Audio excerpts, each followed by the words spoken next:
وسلم على سيدنا محمد وعلى آل سيدنا محمد. اللهم صل وسلم وبارك عليه وعلى آله. اللهم صل صلاة كاملة وسلم سلاما تاما على سيدنا محمد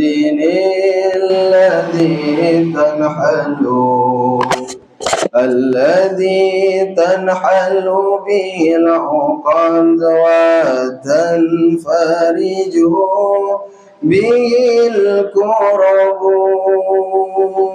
وتقضى به الحوائج وتنال به الرغائب وحسن الخواتيم ويستسقى الغمام بوجهه الكريم وعلى آله وصحبه في كل لمحة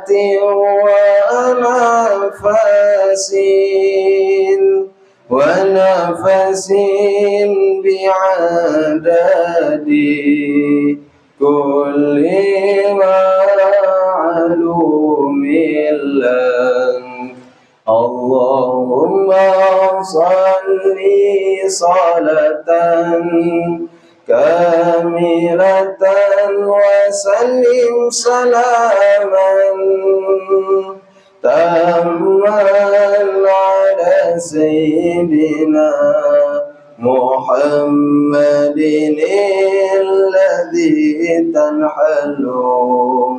الذي تنحل به العقد وتنفرج به الكرب وتقضى به الحوائج وتنال به الرغائب وحسن الخواتيم ويستسقى الغمام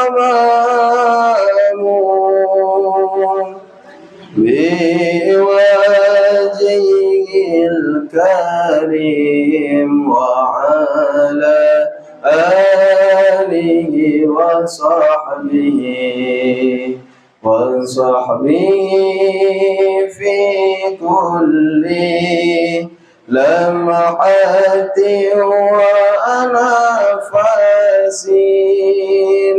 ونفس بعدد كل معلوم لك. اللهم صل صلاة كاملة وسلم سلاما تاما على سيدنا محمد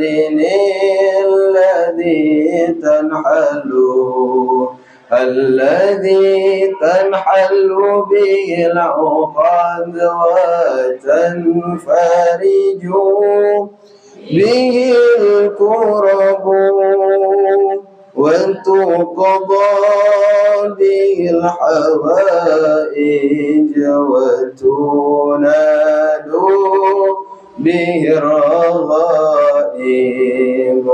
وحسن الخواتيم ويستسقى الغمام بوجهه الكريم وعلى آله وصحبه في كل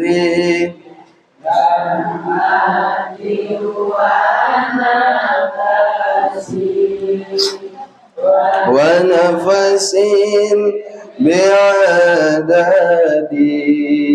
كل معلوم لك اللهم صل وسلم وبارك عليه وعلى آله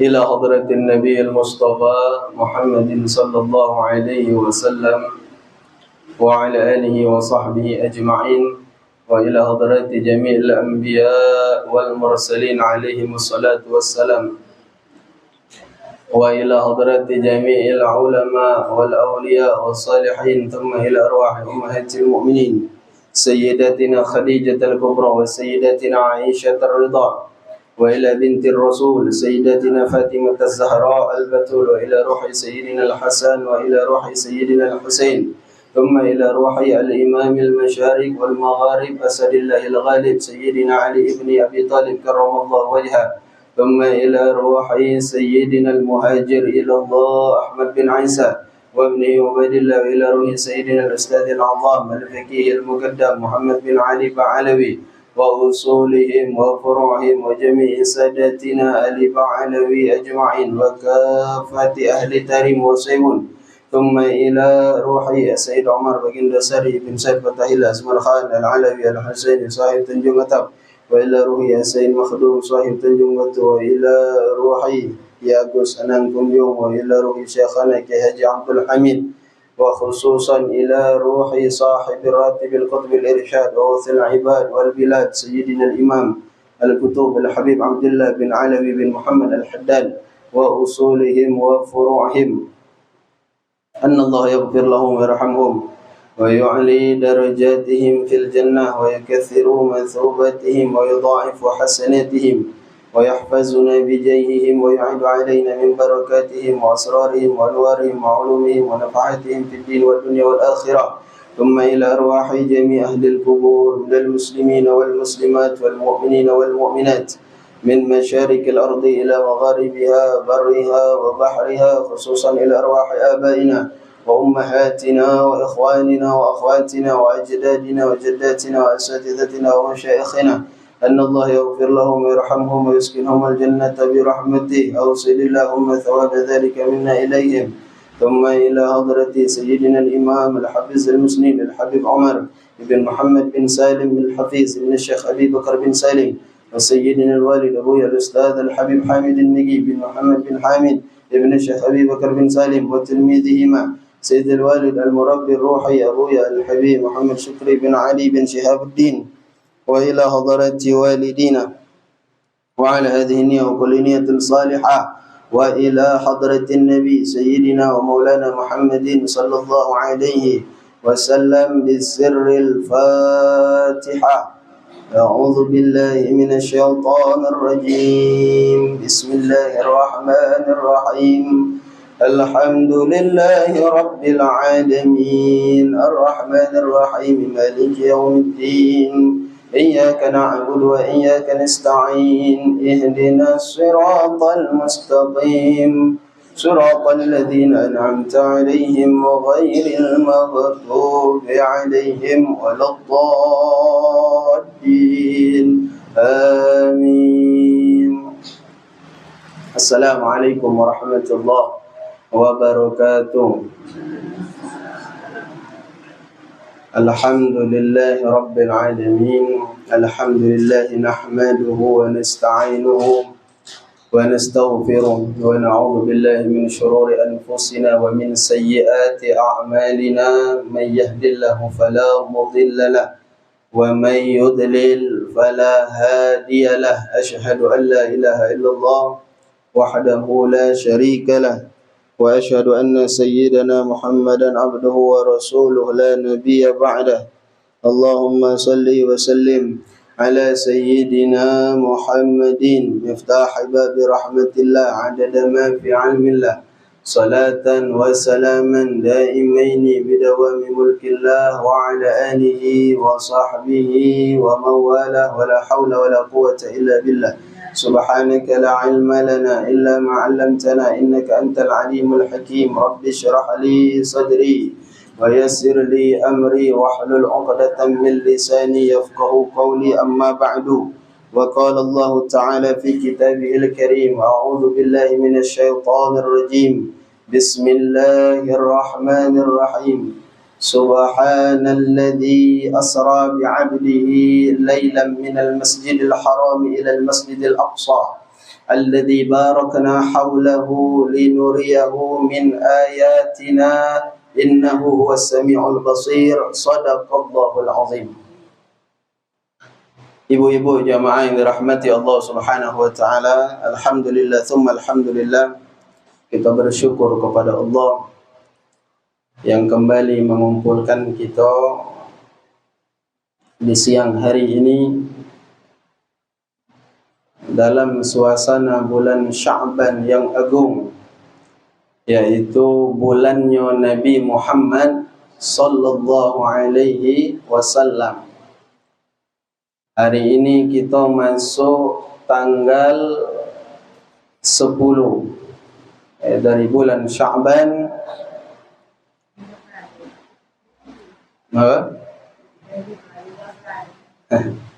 Dan di bulan ini, karena ini adalah bulannya Nabi Muhammad sallallahu alaihi wasallam, kita dianjurkan untuk memperbanyak membaca solawat kepada Nabi sallallahu alaihi wasallam. Nabi sallallahu alaihi wasallam bersabda, Rajab syahrullah. Rajab itu bulannya Allah. Wa Sya'ban syahri. Sya'ban itu adalah bulanku. Wa Ramadan syahr ummati. Dan bulan Ramadan adalah bulannya umatku. Rajab bulannya Allah, Sya'ban bulannya Nabi Muhammad sallallahu alaihi wasallam, dan Ramadan adalah bulannya kita. Maka di bulan Rajab kita dianjurkan banyak istighfar. Di bulan Sya'ban kita dianjurkan untuk memperbanyak sholawat. Dan di bulan suci Ramadan kita dianjurkan memperbanyak tilawatil Quran. Kenapa Sya'ban disebut sebagai bulan Nabi Muhammad sallallahu alaihi wasallam? Karena di bulan inilah turun perintah Allah, surah Al-Ahzab ayat ke-56. Bunyinya apa bunyinya? Al-Ahzab 56. Tak tahu kalau disebut Al-Ahzab 56 tak tahu. Tapi kalau ku bacakan pangkal ayatnya hafal kalau insyaallah. A'udzu billahi minasyaitonir rajim. Innallaha wa malaikatahu yusholluna 'alan nabi ya ayyuhalladzina amanu shallu 'alaihi wa sallimu taslima. Sesungguhnya Allah dan para malaikatnya bersolawat kepada Nabi Muhammad sallallahu alaihi wasallam. Maka kemudian Allah memerintahkan kepada kita orang-orang beriman agar ikut bersolawat kepada Nabi sallallahu alaihi wa alihi wasallam. Diatur dulu orang.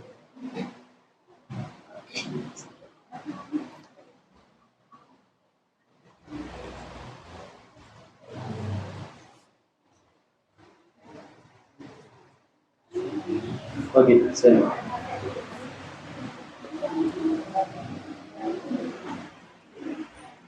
Baik, jadi kami ulangi, bulan Sya'ban disebut bulannya Nabi Muhammad karena di bulan ini Allah Subhanahu wa taala menurunkan surah Al-Ahzab ayat 56. Nah, ikut ibu juga. Cireng lah. Tak kena ada tak kecil.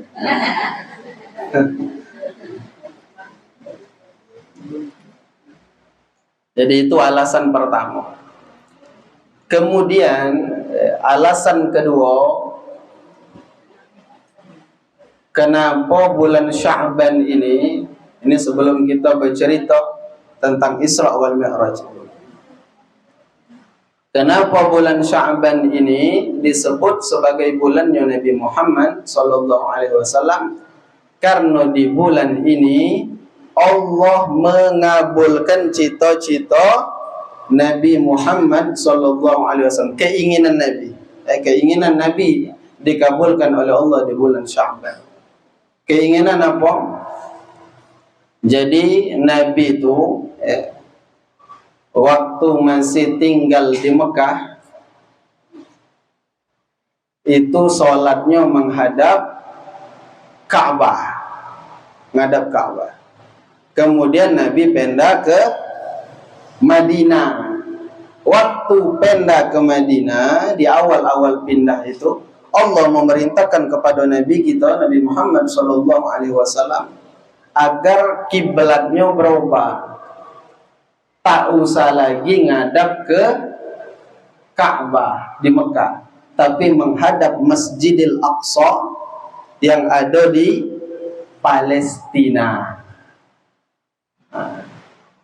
Padahal kepengennya Nabi, ibu-ibu, kiblat itu tetap menghadap ke Ka'bah, ke Masjidil Haram.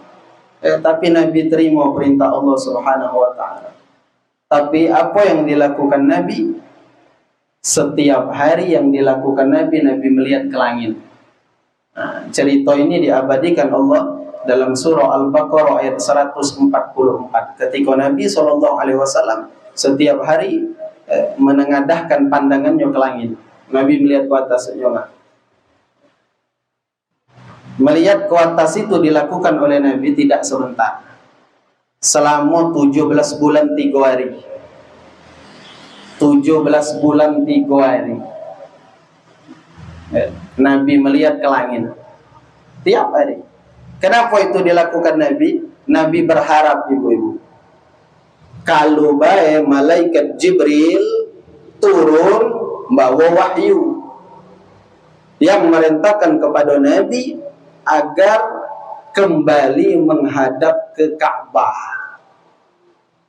Lama berarti Nabi nunggu 17 bulan 3 hari.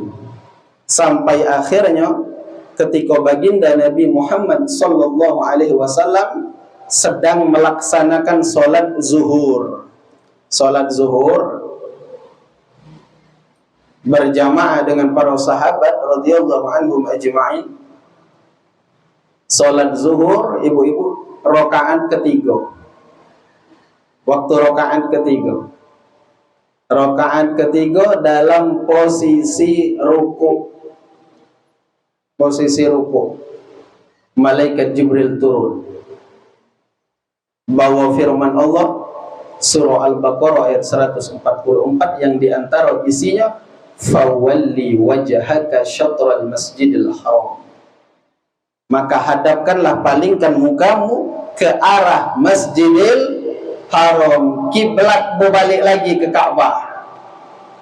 Ketika kapan? Ketika Nabi sedang sholat zuhur di rakaat ketiga. Maka kemudian ketika itulah Nabi langsung berputar arah. Jadi diperintahkan malaikat Jibril pindah kiblat, tak ada nyudai maya. Oh, jika kita barangkali nyudai dulu mayang zuhur. Kaji pas mayang asar baru ngadap ke Ka'bah, tidak. Nabi SAW seketika itulah merubah arah kiblat. Lagi maya di tengah-tengah maya. Berputar arah. Jaraman kita. Dan mayang kamu imam berubah, berputar, oh terkanyat gitu. Tapi sahabat tak ada banyak protes dengan Nabi SAW. Begitu Nabi berubah, mereka berubah pula, ikut berputar. Alhasil ibu-ibu, mayang zuhur di hari itu kiblatnya dua. Dua rakaat ngadap ke Masjidil Aqsa di Palestina, dua rakaat lagi menghadap Ka'bah, menghadap Masjidil Haram yang ada di Mekkah. Maka tempat Nabi sholat itu kemudian dibangun masjid. Itulah masjid yang kita kenal dengan nama Masjid Qiblatain, Masjid dua kiblat. Adanya di Madinah. Mudah-mudahan seluruhnya dari kita diizinkan oleh Allah untuk pergi ke Madinah, baca melihat Masjid Qiblatain, baca ziarah makam Nabi SAW. Nah itulah makna bait-bait solawat yang sering kita baca itu. Ya Habibi ya Muhammad ya arusal khafiqaini ya muayyad ya mumajjad ya imam al-qiblataini ya imam al-qiblataini, wahai imam dua kiblat. Ya imam al-qiblatain. Siapa imam dua kiblat itu? Baginda Nabi Muhammad sallallahu alaihi wasallam. Jadi Nabi diperjalankan ketika Isra antara Masjidil Haram, dari Masjidil Haram ke Masjidil Aqsa. Dua tempat ini pernah menjadi kiblat. Masjidil Haram masih kita pakai sampai saat ini, dan Masjidil Aqsa dulu pernah dipakai oleh Nabi Muhammad sallallahu alaihi wasallam. Isra wal Mi'raj, ibu-ibu, itu dua peristiwa yang berbeda. Makanya disebut Isra wal Mi'raj, Isra dan Mi'raj. Ada Isra, ada Mi'raj. Apa itu Isra? Isra itu perjalanan Nabi dari Masjidil Haram ke Masjidil Aqsa. Itulah Isra. Adapun Mi'raj, perjalanan Nabi dari Masjidil Aqsa naik ke langit pertama, kedua, ketiga, sampai ketujuh, terus kemudian ke Baitul Ma'mur, lanjut ke Sidratul Muntaha, berjumpa Allah Subhanahu wa taala. Itu Mi'raj. Cerita Isra di mana? Di dalam surah Al-Isra ayat pertama yang kita baca tadi, subhanalladzi asra bi'abdihi lailan minal masjidil haram ilal masjidil aqsa. Jadi cerita tentang Isra itu tersurat. Maksudku tersurat itu disebut nian nyato itu Isra. Subhanalladzi asra. Jelas di situ disebut Allah itu Isra. Tapi Mi'raj, cerita tentang Mi'raj tidak tersurat, tapi tersirat. Tidak tersurat tapi tersirat. Di mana? Di dalam surah An-Najm ayat 1 sampai 18. Ketika Allah mengawali firman-Nya dengan wan najmi idza hawa dan seterusnya. Ngapa disebut tersirat? Di situ tak naruh dari ayat 1 sampai 18 itu jelas-jelas Allah menyebut kalimat Mi'raj itu tak naruh. Kalimat Mi'raj itu tidak disebut. Tapi ulama menafsirkan bahwa cerita yang ada di Quran surah An-Najm ayat 1 sampai 18 itu cerita tentang Mi'raj. Jadi itu perbedaan antara Isra wal Mi'raj. Kemudian Nabi dijemput oleh malaikat Jibril, kemudian malaikat Mikail, dan juga ada satu malaikat lagi. Ada yang mengatakan bahwa satu malaikat itu adalah malaikat Israfil. Dijemput oleh malaikat Jibril, posisi Nabi lagi di mana, Ibu? Di Hijr Ismail. Hijr Ismail. Hijr Ismail itu bangunan setengah lingkaran yang ada di samping Ka'bah. Itulah namanya Hijr Ismail. Dan Hijr Ismail ini dia bagian dari Ka'bah. Makanya tertulis di dalam kitab-kitab fikih syarat sah tawaf. Syarat sah tawaf itu disebut harus di luar Ka'bah. Harus di luar Ka'bah. Kenapa lah? Di situ ditegaskan harus di luar Ka'bah. Padahal lah jelas yang namanya tawaf tak kena ada di dalam Ka'bah. Pasti di luar Ka'bah. Dijelaskan oleh ulama. Jadi Hijr Ismail itu kan ada apa? Yang setengah lingkaran itu tebalnya, ibu-ibu, tebalnya lebih kurang sekitar 40 cm. Tebalnya itu batu yang ada yang menjadi penanda Hijr Ismail itu.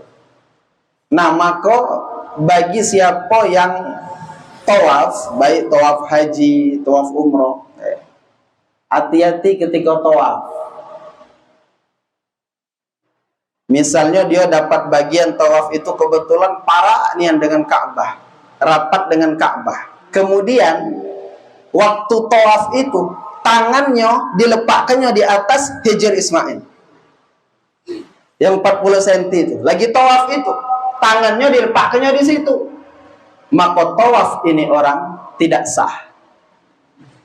Tidak sah. Kenapa? Dia meletakkan tangannya di dalam Ka'bah. Di dalam Ka'bah. Maka mutawif itu harus perhatian dengan jamaahnya. Harus dinyuk tahu. Nah, kalau dilakukan itu, lagi berputar itu, tangannya masuk ke dalam Hijr Ismail, maka tidak sah. Dan bukan cuma ketika di Hijr Ismail, di Ka'bah itu ada yang namanya syadharwan. Syadharwan itu pondasi Ka'bah itu, yang bentuknya itu baik kok ibu-ibu. Manakala sudah terlihat, alhamdulillah. Yang belum terlihat tuh buka HP, ketik di Google itu syadharwan. Syadharwan, pondasi Ka'bah itu bentuknya tuh baik kan? Dari lantai miring baik kok. Nah, di siko dinding Ka'bah. Terbayang kira-kira? Nah, kalau ada orang tawaf, dia tawaf, ketika tawaf itu tangannya sambil nyecak Ka'bah, maka juga tidak sah tawafnya. Kenapa? Ini syadharwan, pondasi yang disiko, ditarik ke atas, bagian yang kosong ini juga bagian dari Ka'bah. Juga bagian dari Ka'bah. Maka tak boleh tangannya menyentuh Ka'bah ketika lagi tawaf. Boleh menyentuh Ka'bah dengan syarat dia stop. Dia stop, jangan sambil berputar. Kalau dia stop, dia tidak dianggap lagi tawaf. Tapi kalau dia sambil berputar, itu maka lagi tawaf. Maka ini perhatikan. Mudah-mudahan seluruhnya ada bagian untuk ke Mekah. Amin ya rabbal alamin. Jadi kalau terlihat Ka'bah, kenangkan di Hijr Ismail itulah baginda Nabi Muhammad SAW dijemput oleh malaikat Jibril untuk mengadakan perjalanan Isra wal Mi'raj. Posisi Nabi lagi berbaring. Bapak Ibu, ibu-ibu lagi berbaring, dan di sebelah kanan Nabi ada mamangnya Sayyidina Hamzah. Dua beradik dengan bapak Nabi Sayyidina Hamzah. Di sebelah kiri Nabi ada sepupu Nabi. Siapa namanya? Sayyidina Ja'far bin Abu Talib. Dua beradik dengan Sayyidina Ali. Nah, waktu Nabi di malam Isra wal Mi'raj itu. Nah, ulama berbeda pendapat kapan terjadinya Isra wal Mi'raj. Ada yang mengatakan 1 tahun qabla hijrah, 1 tahun sebelum hijrah. Ada yang mengatakan di tahun ke-10 kenabian. Ada yang ngomong lagi 5 tahun sebelum Nabi hijrah. Terserahlah yang benar yang mana. Itu tidak mempengaruhi keimanan kita. Begitupun dengan bulannya. Walaupun yang masyhur itu, yang terkenal itu Isra Mi'raj terjadi di bulan Rajab, tapi ada juga ulama yang berpendapat terjadi di bulan lain. Ada yang ngomong terjadi di bulan suci Ramadan. Ada yang ngomong terjadi di bulan Rabiul Awal. Beda pendapat juga. Adapun malamnya, harinya, kapan terjadi Isra wal Mi'raj? Lailatul Itsnain. Malam Senin.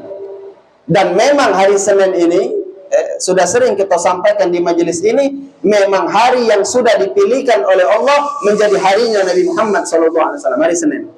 Nabi lahir hari Senin, Nabi wafat hari Senin, Nabi berhijrah hari Senin, termasuk Nabi di Isra Mi'rajkan oleh Allah malam Senin. Itu hari Senin. Kejadian Isra wal Mi'raj itu terjadi setelah Nabi Muhammad SAW diuji oleh Allah dengan ujian yang bertubi-tubi. Kehilangan bini, kehilangan mamang, kemudian dicereweti, diasingkan, diboikot oleh orang kafir Mekah 3 tahun.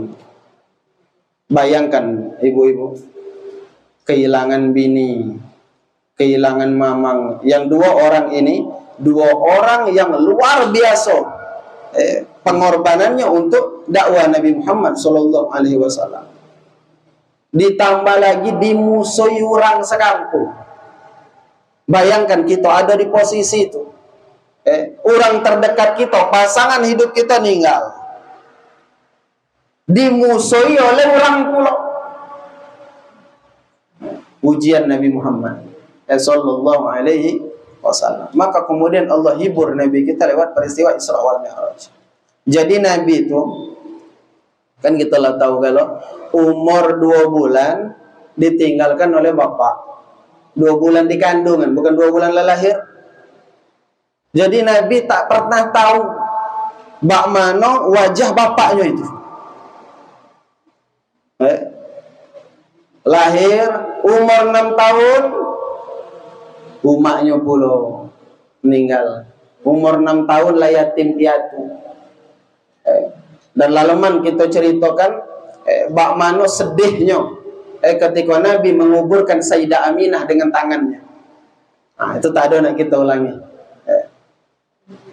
Setelah ditinggal wafat oleh ibunda tercinta Sayyidah Aminah radhiyallahu anha, siapa yang ngasuh Nabi, ibu-ibu? Gedenya Abdul Muttalib. Diam dengan gedenya sekitar 2 tahun. Setelah 2 tahun tinggal dengan gedenya, meninggal pulau. Cuma lah wasiat bu gedenya. Abdul Muttalib ini banyak naruh anak jantan banyak. Cuma dia lah wasiat. Apa dia tak ada lagi yang ngasuh cucunya Nabi Muhammad SAW itu mesti Abu Talib. Abu Talib. Kenapa? Karena dari sekian banyak anaknya, Abdul Muttalib sudah melihat yang paling sayang, yang paling perhatian, yang paling pacak meroroi cucuku itu cuma Abu Talib. Maka tinggallah Nabi dengan pamannya Abu Talib. Nabi mulai tinggal dengan Abu Talib umur 8 tahun 2 bulan. tinggal dengan mamang. Dan itu berlangsung terus sampai Nabi berusia 25 tahun. Berarti berapa tahun Nabi tinggal dengan Abu Thalib? Dari umur 8 tahun sampai umur 25 tahun. Kenapa sampai umur 25 tahun? Karena di umur 25 Nabi menikah dengan Sayyidah Khadijah radhiyallahu anha, dan kemudian Nabi pindah dari rumah mamangnya.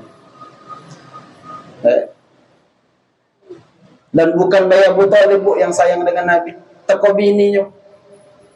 Teko bininya yang bernama Fatimah. Nama bini Abu Thalib itu juga Fatimah, sama dengan nama anak Nabi. Sangat mencintai Nabi SAW. Maka Nabi merasakan kesedihan yang luar biasa ketika umaknya ini, Fatimah ini, bebeknya ini wafat. Nabi nian bu yang turun ke liang lahat, ke kuburan itu. Nabi sambut dengan tangannya, dan Nabi di situ dengan berdoa dengan satu doa yang agung, nangis gitu kalau melihat. Sayangnya Nabi dengan istri pamannya ini. Kenapa? Karena pengganti umaknya. Sayang luar biasa. Nah, jadi mana ada bebek sayang dengan anak buah tuh, itu sama dengan bini Abu Thalib. Tapi mana ada bebek jahat dengan anak buah, itu bini Abu Lahab. Oh, jahat nak mati yang anak buah. Ditinggal wafat Abu Thalib. Abu Thalib itu wafat bulan Rajab. Bulan Rajab. Dan riwayat yang masyhur, memang Abu Thalib itu dikatakan wafat dalam keadaan belum beriman. Belum beriman. Tapi kami ngikuti pendapat guru-guru kami.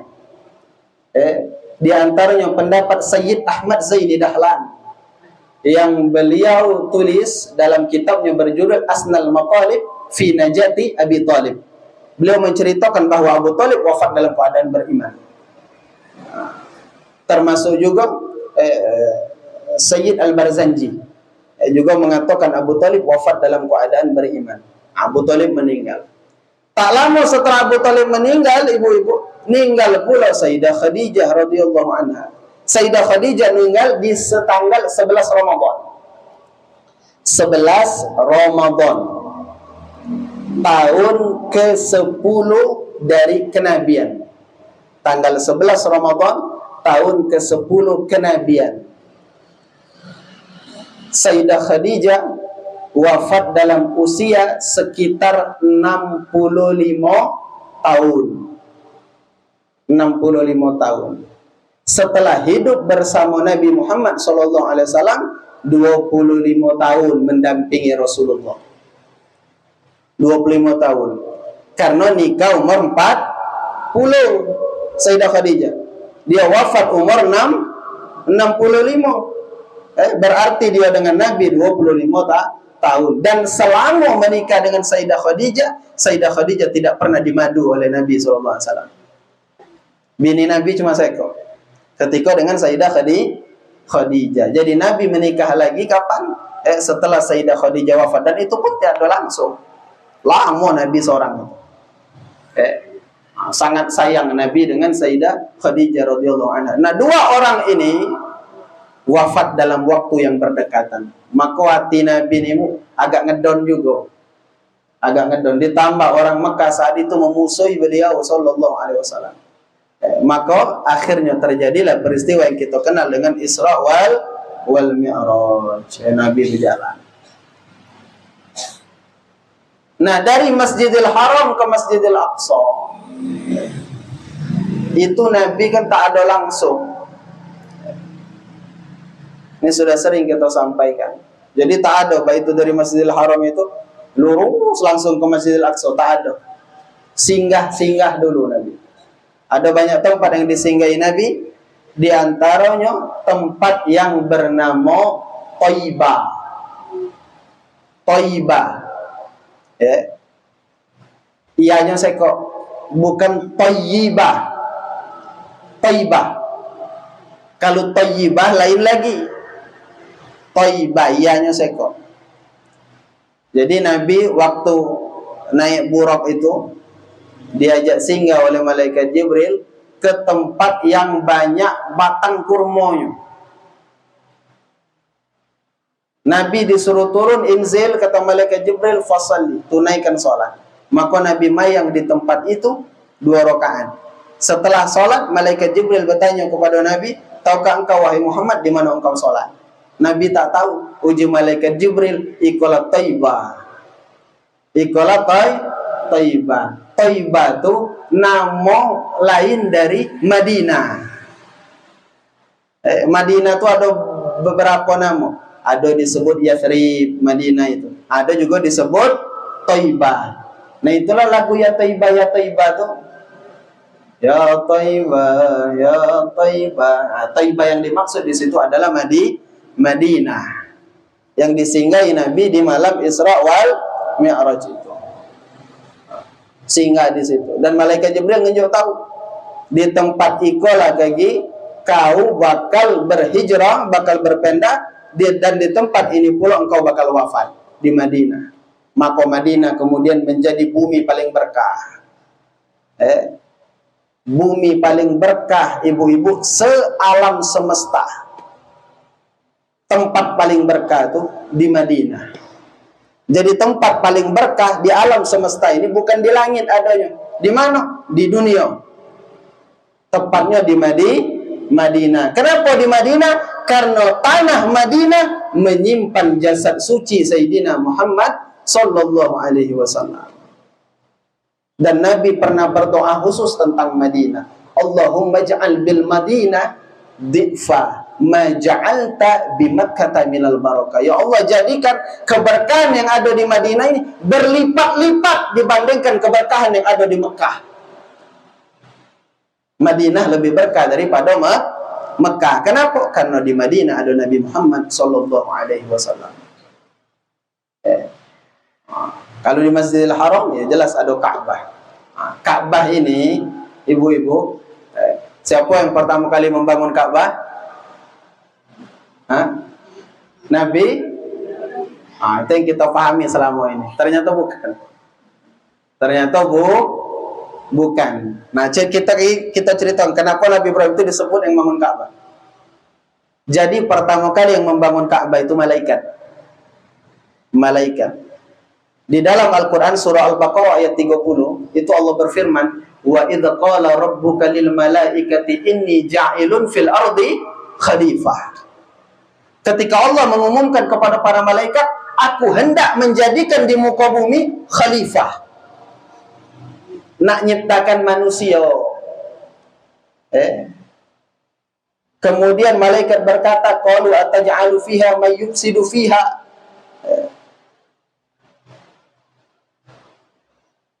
Kenapa ya Allah engkau ingin menciptakan makhluk yang mana makhluk tersebut gawenya cuma buat kerusakan baik. Wa yasfikud dima, gawe mereka cuma menumpahkan darah. Sedangkan kami ini kata malaikat gawenya bertasbih memuji engkau. Jadi nak ngapo nak nyiptakan makhluk lain selain kami, yang mana makhluk tu gawenya muat rusak baik, muat kacau baik. Sedangkan kami kok takkan muat kacau, gawe kami ibadah, memuji Allah. Maksud malaikat itu, dengarlah ciptakan makhluk lain, jadilah kami kau baik. Mendengar itu Allah murka. Allah murka. Kata Allah, aku mengetahui apa yang tidak kalian ketahui. Al-Baqarah ayat 30. Maka ibu-ibu malaikat laju ketakutan. Allah murka ini. Akhirnya karena rasa bersalah malaikat bertawaf mengelilingi arasnya Allah. Bertawaf mengelilingi arasnya Allah sambil muka mereka tertunduk ke bawah. Akhirnya Allah memerintahkan kepada malaikat untuk nebus kesalahan mereka. Sudah protes tadi, diperintahkan oleh Allah, kamu ke bumi kata Allah, bangun di situ Ka'bah. Bangun tempat yang kaki bakal menjadi tempat orang untuk ibadah. Akhirnya dibangunlah oleh malaikat itu Ka'bah. Bangun Ka'bah. Nah kemudian jadi Ka'bah nih direhab, direnovasi 10 kali. Jadi yang pertama bangunnya siapa? Malaikat. Kemudian dibaguskan lagi yang kedua oleh Nabi Adam. Kemudian dilanjutkan yang ketiga oleh anak Nabi Adam, namanya Nabi Syith. Nabi Syith sudah sering kita ceritakan. Setelah Nabi Syith, Siapa yang kemudian melanjutkan pembangunan Ka'bah? Nabi Ibrahim bersama putranya Nabi Ismail. Kemudian setelah itu dilanjutkan oleh suku Amalek. Setelah suku Amalek dilanjutkan oleh Bani Jurhum. Kemudian dibangun lagi oleh Qusay bin Kilab, nenek moyang baginda Nabi SAW. Setelah Qusay bin Kilab dibangun lagi oleh orang Quraisy. Setelah itu dibangun oleh Abdullah bin Zubair, dan terakhir direhab oleh Hajjaj bin Yusuf 10 kali. Jadi waktu itu setelah dibangun oleh Nabi Adam, dilanjutkan oleh Nabi Syed, kemudian zaman Nabi Nuh, ibu-ibu. Zaman Nabi Nuh terjadi apa yang terkenal? Zaman Nabi Nuh terjadi banjir besar, sedunia ke banjir galau. Nah, karena ada banjir itulah Ka'bah kemudian diangkat oleh Allah ke langit. Ka'bah diangkat ke langit oleh Allah. Tapi tapaknya, pondasinya itu masih tinggal. Untuk menjadi penanda bahwa di sini inilah posisi Ka'bah. Nah, kemudian Nabi Ibrahim diperintahkan oleh Allah untuk membangun ulang di tapak yang pernah dibangun oleh malaikat, yang pernah dibangun oleh Nabi Adam itu. Makanya kita tahu dalam cerita Nabi Ibrahim membangun Ka'bah. Nah, jadi tak ada salah kalau disebut Nabi Ibrahim membangun Ka'bah. Tapi yang membangun pertama kali siapa? Malaikat. Nah, posisi Ka'bah itu, ibu-ibu, posisi Ka'bah itu kalau ditarik lurus ke atas ke langit, itu posisinya sama persis selurusan dengan yang namanya Baitul Ma'mur. Baitul Ma'mur itu tempat tawafnya malaikat yang ada di langit. Baitul Ma'mur. Jadi seandainya ada batu dicampakkan dari Baitul Ma'mur, campaknya pas di Ka'bah karena selurusan persis. Dan Nabi melihat di malam Isra wal Mi'raj itu, Nabi melihat Baitul Ma'mur. Kata Nabi, di situ ada malaikat yang masuk ke Baitul Ma'mur untuk bertawaf setiap hari, 70.000 malaikat yang mana tak pernah keluar lagi setiap hari. Jadi dari zaman dulu tak tahulah berapa jumlah malaikat yang masuk. Tiap hari masuk 70.000 dan tak pernah keluar. Kelam masuk pula 70.000. Jadilah berapa malaikat yang tawaf di situ? Di Baitul Ma'mur. Nah, ini Ka'bah, ya, yang menjadi titik tolak Nabi melakukan perjalanan Isra wal Mi'raj. Nah, kemudian di tengah jalan, ibu-ibu, lama lagi ya, Nabi menyaksikan ada sekelompok orang yang mana orang-orang ini nutui kepalanya, ngeguskan kepalanya sampai hancur. Apa hancur? Berbalik pula, digus kenyo pula, hancur pula. Nabi heran melihat keadaan orang ini. Ditanya Nabi, ya Jibril, ini yang apa? Model orang itu orang apa? Uji malaikat Jibril, ya Muhammad, itulah umatmu yang galak meremehkan sholat, melalaikan sholat, meninggalkan sholat.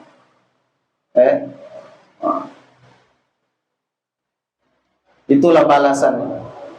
Yang galak meninggalkan mayat. Dan sholat ini menjadi inti ibadah, inti penghambaan kepada Allah Subhanahu wa Ta'ala.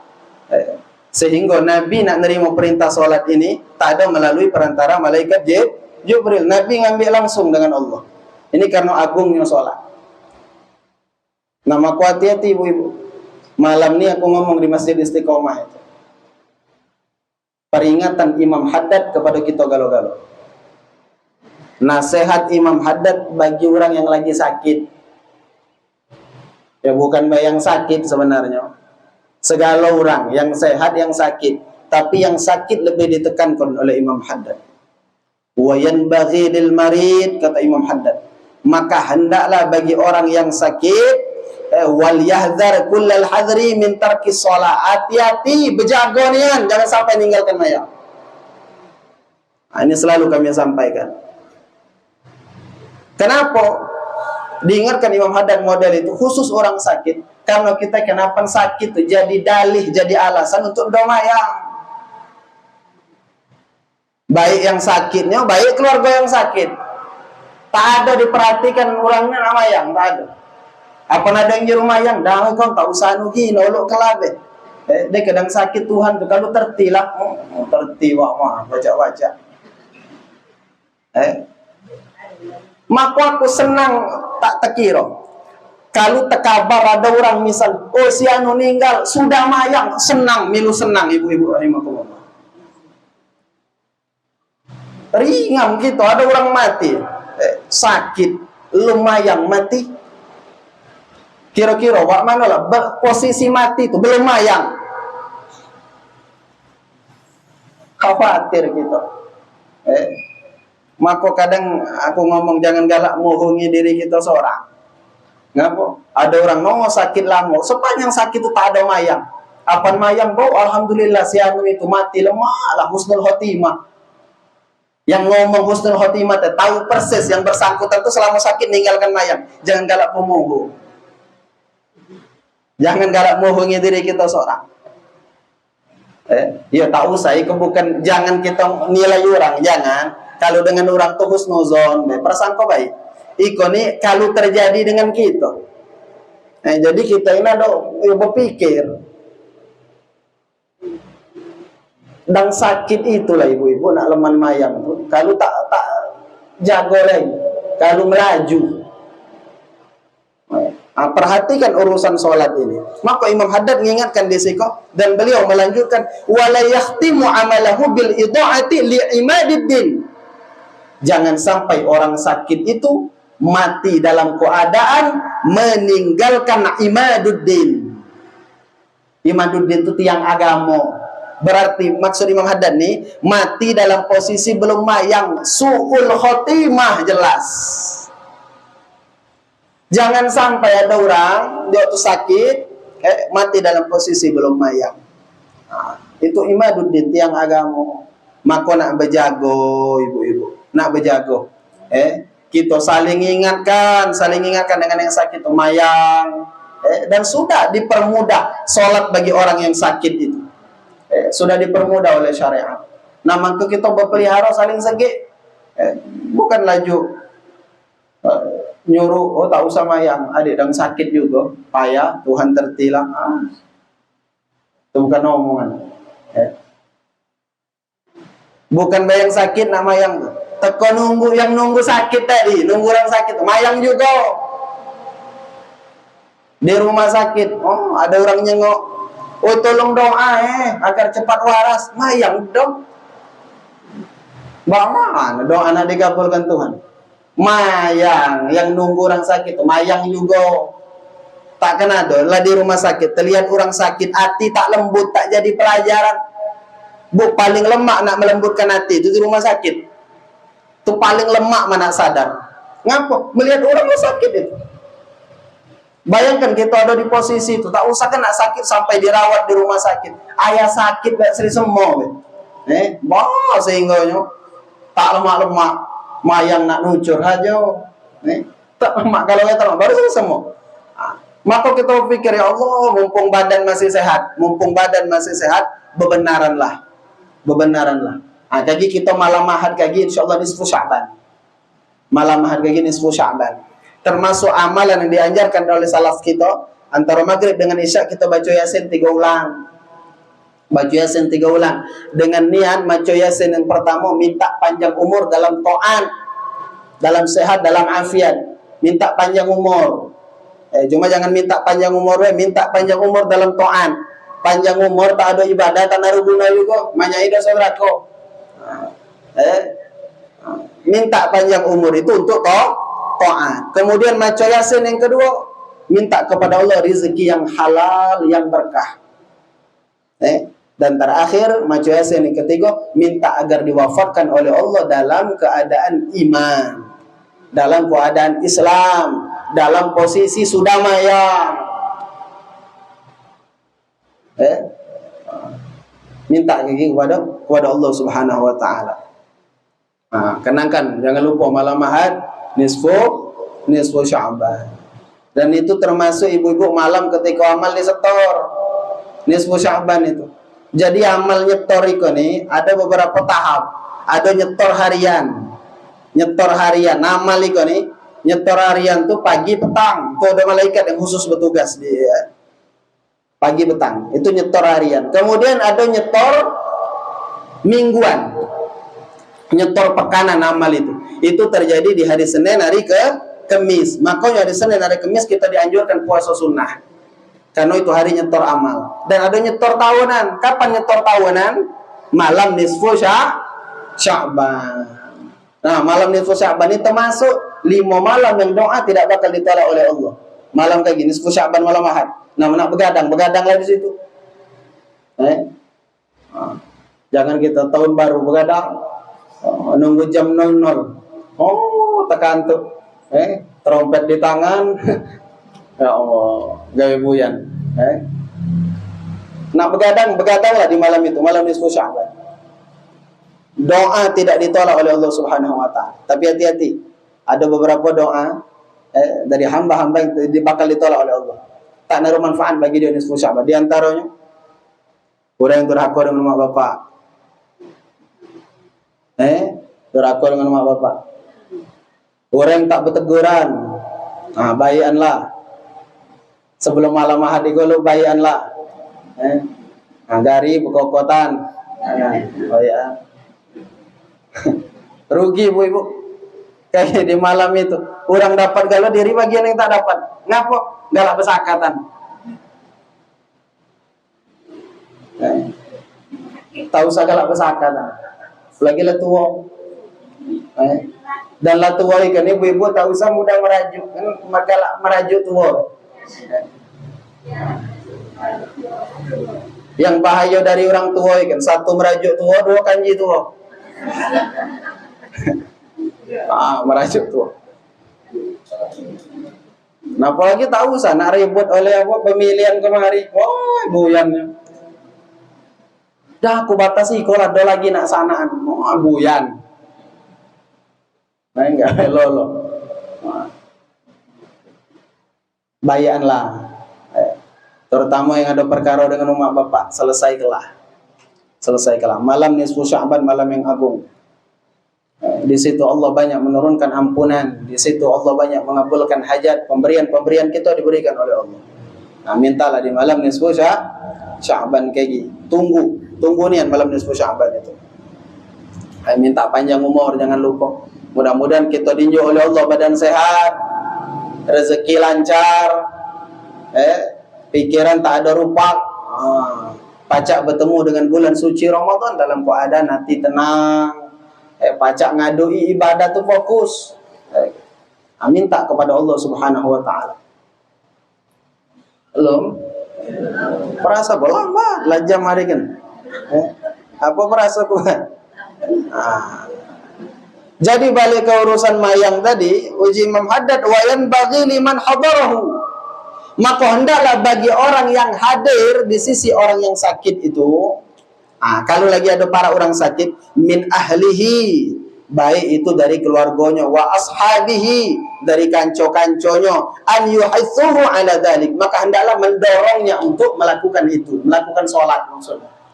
Termasuk anjuran ketikanya orang sakit itu, ibu-ibu, orang yang sakit itu diingatkan perkara mayang.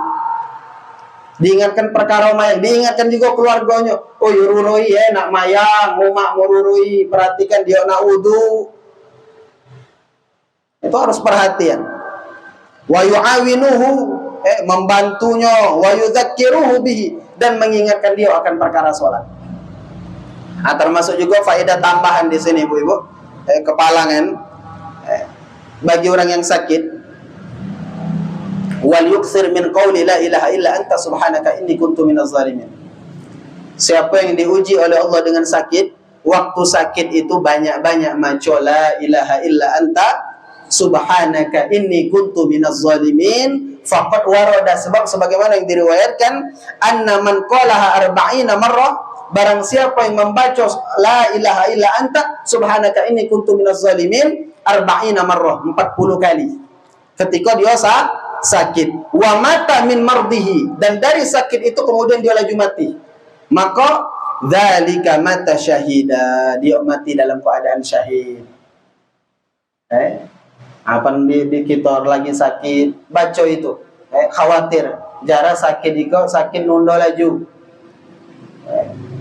Maca la ilaha illa anta subhanaka inni kuntu minaz zalimin. Siapa yang banyak baca itu, kemudian dari sakit itu dia mati, dzalika mata syahidah, mati syahid.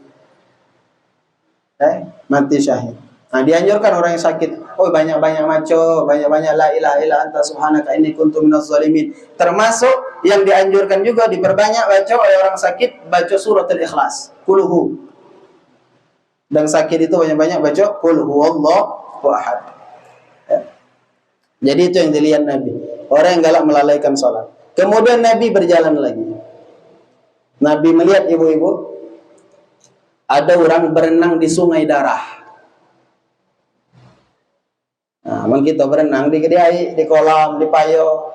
Ikan ada orang berenang di sungai darah. Bayangkanlah, oh ngeri gitu. Bayangkannya ngeri. Apalagi nak melakukannya, berenang di sungai darah. Setiap kali dia hendak berenang ke tepian, dia tuh di tengah, nak narat. Mbak itu dia nak narat, ditembaki dengan batu, jadi balik pulau ke tengah. Itulah terus keadaannya. Ditanya oleh Nabi Jibril, iko yang apa pulau? Ikan ini malaikat Jibril, orang yang galak minjam 11, pinjam 10, balik 12. Anak kan duit. Ini pelaku riba. Riba, hati-hati maka jauhi riba, ibu-ibu rahimakumullah. Dan jangan anggap remeh dosa riba. Selalu kami sampaikan, dosa riba itu ada 70, dan tingkatan paling rendah kata Nabi sama pacak dengan berzina dengan umat kandung. Tak main-main, itu yang paling rendah. Tak usah tanya yang nomor satunya apa, yang paling rendah lagi model itu. Hindari riba, ngeri. Dan kita berdoa kepada Allah, mudah-mudahan kita, keluarga kita dijaga oleh Allah dari melakukan riba. Kemudian Nabi SAW berjalan lagi. Apa yang dilihat oleh Nabi?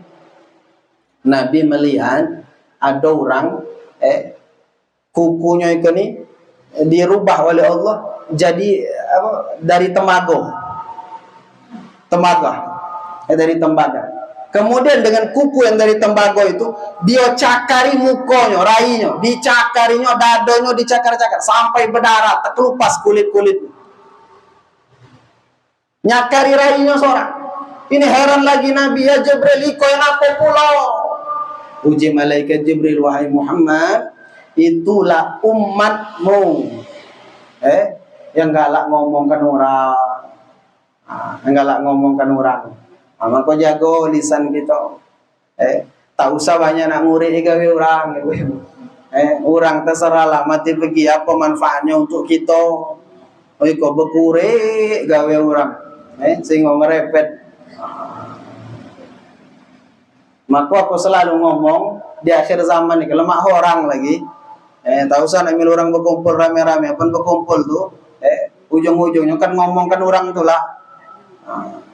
Apalah ngomongkan orang ini, kesaro nak ngerim lemak ngomongkan orang tu, lemak. Maka jago itu, jangan sampai kita termasuk kelompok yang disebut oleh Nabi muflis, rombongan yang bangkrut di akhirat.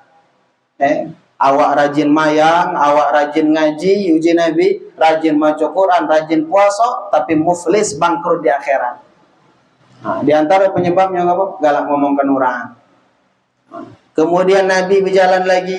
Nabi melihat ibu-ibu, ada sapi yang keluar dari lubang yang kecil. Cok lubang jarum. Sapi keluar dari situ. Kemudian sapi yang keluar dari lubang kecil nak masuk pulau. Itu kan gawe tak ada. Tak kena ada sapi itu nak masuk ke lubang kecil itu. Ayam masukkan benang ke lubang jarum lagi sarawangan. Dianukan di biko, dikeker, masih belum masuk, diluruskan pulau, tak mudah-mudah. Sehingga luman menarik kacamata, tak masuk-masuk. Barang yang dimasukkan, barang kecil. Nah, apa lagi nak masukkan sapi ke lubang jarum itu? Gawe tak ada. Uji Jibril, uji malaikat, uji Nabi, ya Jibril ikon yang apa pulau bak model ikon. Ji malaikat Jibril, ikolah gambaran umatmu yang galak cecong lobos.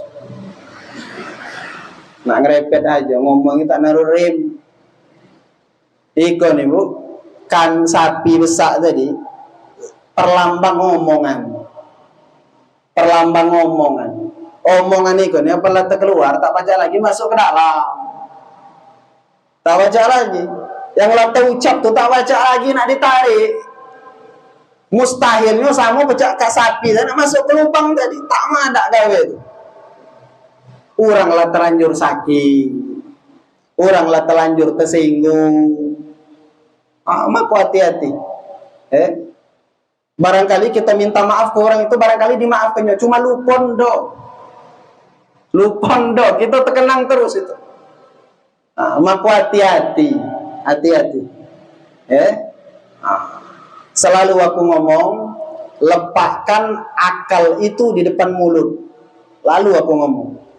Maksudnya meletakkan akal di depan mulut, sebelum ngomong tuh ibu-ibu berpikir. Kira-kira mana aku ngucap iku, apa manfaatnya? Bakal ada yang tersinggung apa do? Orang bakal sakit do dengan omongan iku nih. Berpikir dulu. Aku berapa kali panggilan tepara orang repet betul. Bukan yang batu. Yang batu bukan. Bukan bulu lah. Apalagi Tanjung Atap, tambah bukan. Tanjung Atap tak naruh galak ngomong kan orang. Jadi ngerepet bayi itu lah.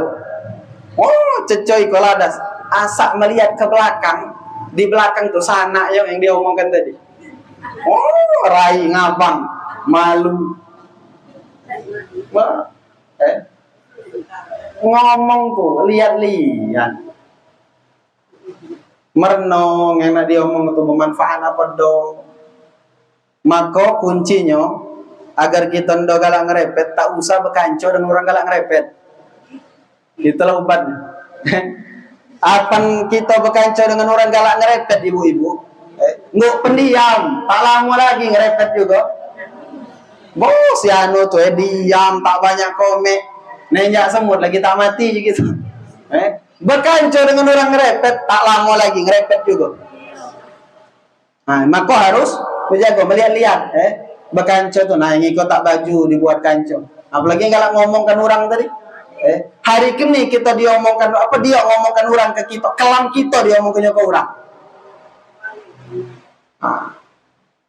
Tak usah berkanco dengan orang galak ngerepet. Itu disaksikan pemandang ini tuh oleh Nabi di malam Isra wal Mi'raj.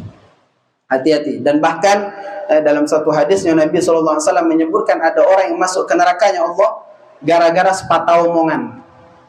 Masuk neraka gara-gara patah omongan. Dia tak sadar efek akibat dari patah omongan itu besar ternyata. Dan itulah kemudian mengantarkan dia masuk ke dalam neraka. Maka berjaga. Nah ilmunya ada dulu kan lakonyo. Ilmunya Abu Bakar. Masukkan batu koral ke mulut. Itu amalan Sayyidina Abu Bakar. Abu Bakar tuh masukkan kerikil ke mulut. Sahabat lain heran, ngapo Sayyidina Abu Bakar kalau model itu. Kapo aja Sayyidina Abu Bakar agar dogalan ngerepet. Jadi mana susah mulut ikon cara nak ngerepet tuh lah. Masukkan batu koral ke mulut. Kalau mau rem juga. Tak naruh batu koral gontok, masukkan. Itu. Kemudian Nabi SAW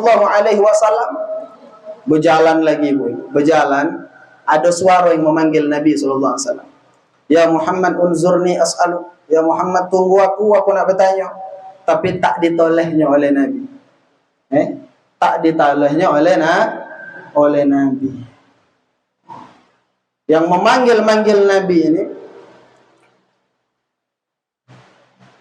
Betino. Betino itu lengan bajunya terbuka. Lengan bajunya terbuka. Masih kon penuh di tangan tuh penuh. Uji malaikat Jibril Muhammad, untung kau tak ada noleh. Ngapa? Man kau noleh lebar, umatmu bakal keduniawan. Nabi tak noleh lagi ke dunia kan.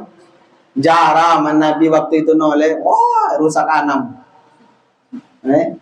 Ke dunia kan. Pangkal segala kerusakan di akhir zaman ini, ibu-ibu, hubbud dunya, cinta dunia. Dan inilah yang ditakutkan oleh Nabi SAW dari umatnya, munculnya penyakit yang namanya wahan. Penyakit wahan. Apa itu penyakit wahan? Hubbud dunya wa karahiyatul maut, kata Nabi. Cinta dunia, takut mati. Segala sesuatu itu diukur dari dunia. Diukur dari dunia. Nak bekancongan orang ngerot baik, mendetak gerot daun sanaan, dang nyalon kemari, nah sanaan galau itu banyak yang sanaan, yang tak sanaan laju sanaan. Itulah dunia yang ditakutkan oleh baginda Nabi Muhammad sallallahu alaihi wa alihi wasallam. Jadi tentang dunia ini, ibu-ibu, biar kita jadi bahan untuk merenung. Jadi kata Nabi sallallahu alaihi wasallam,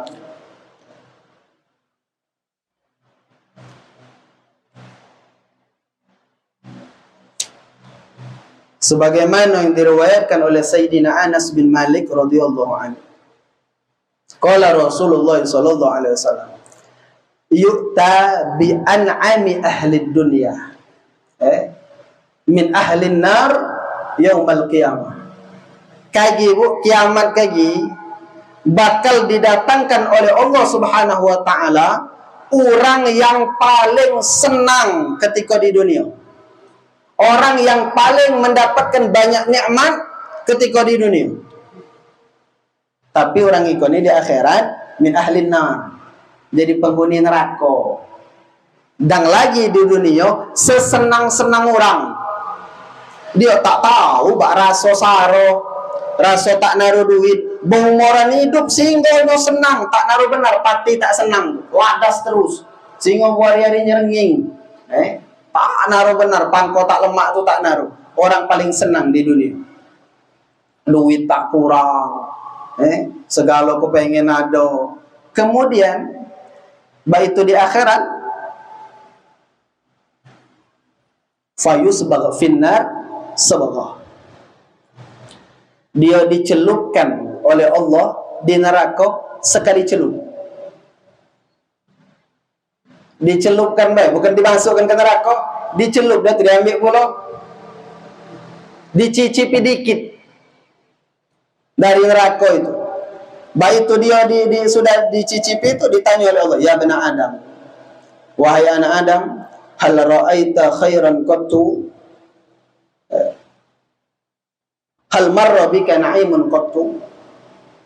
Wahai anak Adam, apakah engkau pernah merasakan yang namanya senang walaupun sekejap, walaupun sesaat? Allah bertanya, kau terasa ngalami yang namanya senang walau tegal? Oh, bukan tegal, orang ikut lagi di dunia senang terus.